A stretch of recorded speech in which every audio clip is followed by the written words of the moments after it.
happened in the early 2000s, where we went from a greening model to something totally different. And that is, we stopped worrying about bottom line, and companies like this started focusing on top line. We even saw it with Walmart and their whole sustainability index initiative that they're putting forward. It really is about making the supply chain transparent. It is fundamentally, as Mike Duke, the CEO, stated just last year, he said the index will bring about a more transparent supply chain, drive product innovation, and ultimately provide consumers the information they need to assess the sustainability of products. If we work together, we can create a new retail standard for the 21st century. So this isn't just niceness on the part of Walmart. They're not really just thinking about social issues. This is all about competitive advantage. Whether it's GE, whether it's Walmart, whether it's any other companies out there, they realize that it's not just about greening, it's about competitive advantage. It's about distinguishing yourself from others in the marketplace. It's about selling them the planet, all right? It's a big deal. So the early 2000s really introduced the fourth age of pollution control, which is the age of sustainability. The age of sustainability is totally different. Adam Werbach really defined this in one of his talks. He was the youngest president of the Sierra Club, and he defined it in this: the birth of blue, or more fully, the death of green and the birth of blue, which sent shockwaves through the environmentalist community, because they had so long survived on the notion that, you know, being green was hard and you had to give up toilet paper and you had to walk to work and all the stuff normal people don't do. And Adam Werbach basically said, no, let's kill this notion and go with blue. And blue is an aspirational model. It's not about foregoing things. It's about aspiring to better things. And business isn't the enemy. Business is a cooperative partner in everything that we do. And he outlined this in his Strategy for Sustainability, a business manifesto published by Harvard Business Press. And what he did was outline this notion of how businesses can actually make sustainability part of their core business as opposed to just a side compliance issue. Very, very powerful. So greening was just about improving efficiency. It was about reducing the amount of pollution, making production more efficient so less pollution was actually emitted into the atmosphere. But sustainability is all about the top line. And that's what businesses ultimately care about, is the top line. So when we look at the ages across this map, here we see the road to sustainable enterprise. This was a paper written by Stuart Hart and Mark Milstein, the case for GE's Ecomagination initiative. And what they do is put this into the grand context of 50 years of pollution control in the US. And if you notice here, 1945 to the 1960s was really the pollution denial era. That is the age of denial, where, you know what, pollution was inevitable. It was the smell of money. If your rivers didn't flow, that was the sign of prosperity. If you couldn't see the very smokestacks that were putting dollars in your wallet, that was the symbol of prosperity. And that you had to pollute if you wanted to prosper. Period. End of story. But then we got into the age of obligation.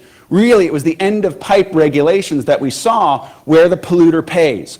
You pay to reduce your negative impact to the environment. And it's a very expensive model, but very effective. Then we saw the greening movement in the 1980s. Again, pollution prevention, product stewardship, eco-efficiency. Those were all important things, but it was just one evolutionary step where we got to the sustainability movement, which we're in the midst of now, hasn't quite shaken out, but businesses are getting the notion of clean technologies, eco-effectiveness rather than just efficiency. They actually have measures on our performance around environmental issues. And this is pretty apropos, because if we go back and start looking at the pollution ecosystem, we see a rich collection of chemicals being released by manufacturers. And you have depositional aspects within the atmosphere, and then you get downstream effects. You get acid rain, you get dead rivers, you get all of things. And this is a very complex global environment. But if we put on our magic glasses, we see the same notion when we start looking into cyberspace. We see a whole host of different kinds of vulnerabilities that react different in the environment. Each of these have different severities. Each of these have different impacts when they're released. And if you look at the depositional impacts, you see all of these things that go on in the environment as a result of these vulnerabilities, whether it's weak defaults or weak crypto or cross-site scripting. You see a host of depositional aspects in terms of patching, endless assessments, endless audits, all sorts of things going on and try to deal with this. And then, of course, you start seeing the effects of this. The acid rain of cyberspace are the botnets, are the malware, all the things that we start up seeing that get into our rivers and streams in the internet that result in cybercrime, that result in data breaches, all of those things. It is a, it is a causal element that but for these vulnerabilities, you would not see the same level of impact. Would there be no impact? No. If we made perfect software, you'd still see attackers out there. But we create this pollutive mechanism that creates further chemical reactions in the environment, which of course creates this cascading devastation of our digital ecosystem, which of course I don't need to preach to this choir. You know the numbers. Okay? In terms of smog and pollution, the cyberspace is just full of it, right? So, if we take this road to the sustainable enterprise and switch it, we see maybe, just maybe, a road to sustainable security in our lifetime. And what it looks like is this. We've got our age of pollution denial. The age of pollution denial still extends really into this age right now, is that there's really no such thing as perfect software. Hey, if you want software, you're gonna have to expect some defects. Pollution is inevitable. Software defects are inevitable. It's the same notion of inevitability that we have. That, hey, if you want this huge, big digital economy, you're going to have to deal with our crap, basically. Then we see here the end-of-pipe regulation age, which we're still kind of in. It's all the mandatory firewalls, mandatory anti-malware. It's this whole notion that you get end-of-pipe regulations, that we prescribe specific treatment technologies regardless of efficiency or cost effectiveness. And then you see kind of what's happening now is this whole notion, the greening of the software industry, where companies are actually stepping forward and trying to reduce their emissions. What does this age look like? Well, we'll get into that. All right, so we're here somewhere. Somewhere in all of this mess, we're here. We still have the legacy of this notion that there's no such thing as perfect software, just as there's no such thing as manufacturing without pollution. You're going to get some pollution, but as a society, we've made the choice. We pay a premium in the United States not to have smog-filled skies. We pay it for a premium in the gas, in the cars, in our home energy bills. You are taxed out the wazoo. You just don't see it. But you pay an enormous premium to live here in the United States as opposed to maybe Beijing. Okay, different pricing model, it's all transparent, but you're paying nonetheless. Okay, so this age of pollution is still here, but for the most part, I'm going to say we're kind of here. We see a lot of end-of-pipe regulation like PCI DSS, we see a lot of SOX, data breach laws, and et cetera. But then we see some companies that are forward-looking. So we really are in this end-of-pipe regulation on the one hand. We have PCI DSS, we have SOX, we have data breach laws, and they all prescribe specific treatments with real no notion of efficiency or cost effectiveness whatsoever. We just tell people, well, this is what you need to do for good security hygiene. And you wonder why people try to avoid the expenditure, because it's prescriptive. And of course, what do businesses do? They see all the spend on security compliance as a drain on company performance. And what do? Well, private industry becomes, once again, reactive. They really get involved in legal compliance issues where they're really just trying to look to get the minimum compliance mechanisms to dodge any fines that might come up. Okay? Now, what's crazy about this in this age is that these prescriptive technologies aren't really focused on the manufacturers, but on the end users. That we're really regulating a bunch of end users doing nothing for the source of pollution whatsoever. And from a public policy perspective, that's just perverse. Now, we really are, on the other hand, though, on the threshold of opportunity, because companies like Microsoft, Adobe, Firefox, EMC, you take your pick. A lot of companies out there now are trying to reduce their emissions. Okay? And this is really the greening of the software industry, where we start seeing terms like building security in, or we have product stewardship in the form of SSDL or SDL or secure SDLC, or whichever word we actually decide on at some point. Okay? You start seeing the greening of American software, where we start trying to produce or emit less vulnerabilities into the environment and the ecosystem of the internet. So when we look at this whole thing, we go back and we say, okay, well, this is good. We see these companies trying to make some efforts here, and that's nice. Okay, the same thing with DuPont and 3M. They're making good efforts. We still see a whole host of other manufacturers out there which can basically ignore the amount of pollution they produce. And the emergent software manufacturers can undersupply security and oversupply vulnerabilities all they want because the market doesn't vote against them. And that has devastating effects for U.S. cybersecurity policy. All right? So when we start looking at the whole sustainability issue, what does sustainability look like for security? What might sustainable security look like? I have no idea quite yet because we're not there. But it might be things like clean software or maybe even rugged software, but it just doesn't fit into the whole notion of anti-pollution, right? Or we could have security effectiveness. That is where we actually know what we're spending on, as opposed to just spending blindly and hoping that whatever we spend on reduces our risk to the point that we don't get our asses sued off.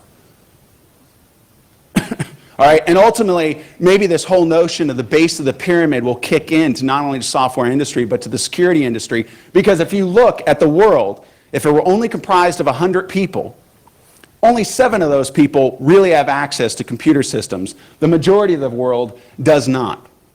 And this is ironic, because we call these people stupid. They're all first world users for the most part. And we call some of the most educated, smartest people that we have on Earth stupid. What about when the rest of the Earth gets online? Who haven't had education, who don't have the opportunity to even read, and we give them computer systems. If your smart user today can't figure out a certificate error now, God help that Indonesian farmer. Because he's not going to stand a chance against the type of cyber attacks we see now against first world computer users. So this whole notion, there is more money to be made in security and technology than ever before.